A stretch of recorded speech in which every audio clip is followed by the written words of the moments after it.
Bonjour, je m'appelle Mathieu Souleri, j'ai 21 ans. Alors j'ai découvert l'entreprise en stage de troisième, en stage découverte, et donc on m'avait proposé cette entreprise qui était sur Bretenoux. Moi j'étais au collège à Saint-Cyril. Du coup j'ai découvert le métier de menuisier, euh, et donc j'ai commencé en ébénisterie. J'ai fait pendant mon stage une semaine, j'ai été avec Mike et du coup j'avais découvert l'aménagement de camions. Du coup suite à ce stage j'ai signé un contrat avec le GIEC euh, sur une école à Montauban. C'était un CAP menuisier ébénisterie.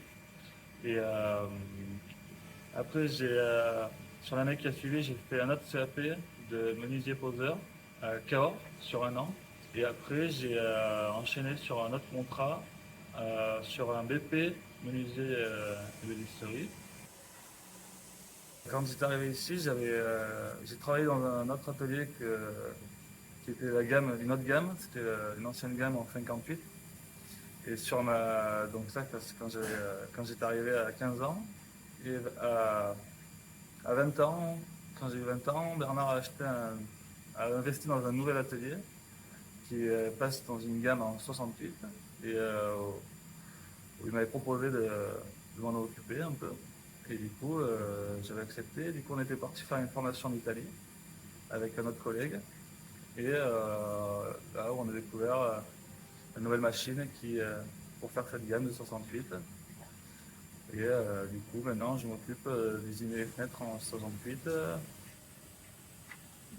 Donc nous, on travaille on a des plans qui sont faits dans le bureau par un collègue qui fait les programmes et les plans. Et après, donc, les programmes ils sont sur une clé USB qu'on met dans la machine. Et du coup, après, on sélectionne notre programme. Et donc, après, quand on lance notre programme, ça nous lance une liste de pièces à charger. Donc, une fois qu'on l'a chargée dans la machine, elle passe dans l'autre catégorie. Et on reconnaît nos pièces avec l'étiquette qui est posée en bout de bois quand on les coupe. Et donc, ce qui est écrit là, c'est les codes de la référence qui est écrit là-bas. Donc après, on les passe. Il y a des lasers qui nous calculent la pièce. Une fois que c'est fini notre bit, elle a enregistré la pièce. Enregistré par le prépare dedans. Donc ce que j'aime aussi dans ce métier, c'est qu'on peut partir dans le bout de bois et en faire très belles choses. Et ce qui me plaît aussi, c'est que je je fais pas que je peux faire autre chose que de la fenêtre. On peut faire aussi dans notre atelier des escaliers, ce qui me plaît aussi. Je peux partir en posé. Donc après, ce qui m'a aidé avec le GEX, c'est que au niveau des papiers, de trouver les contrôles d'apprentissage des écoles, du coup, ils m'ont vachement aidé là-dedans.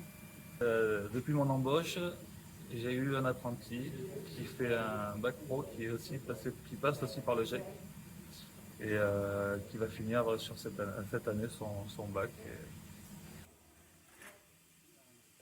Alors, je l'ai connu, il est venu au travers d'un stage de troisième, de découverte.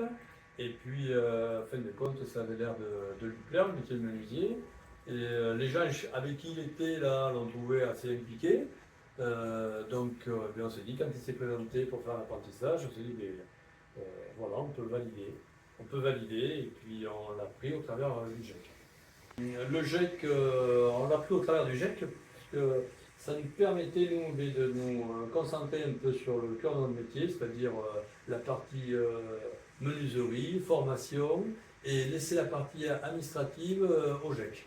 Mathis, chez nous, a fait un parcours où il est arrivé pour faire un CAP de menuisier fabricant. Par la suite, il a fait un CAP de menuisier poseur et on lui a proposé de faire un BP pour essayer un peu de lui donner la notion de coût, de rentabilité, un petit peu d'encadrement. Et ce qui fait qu'il a fait son BP aussi, toujours au travers du GEC.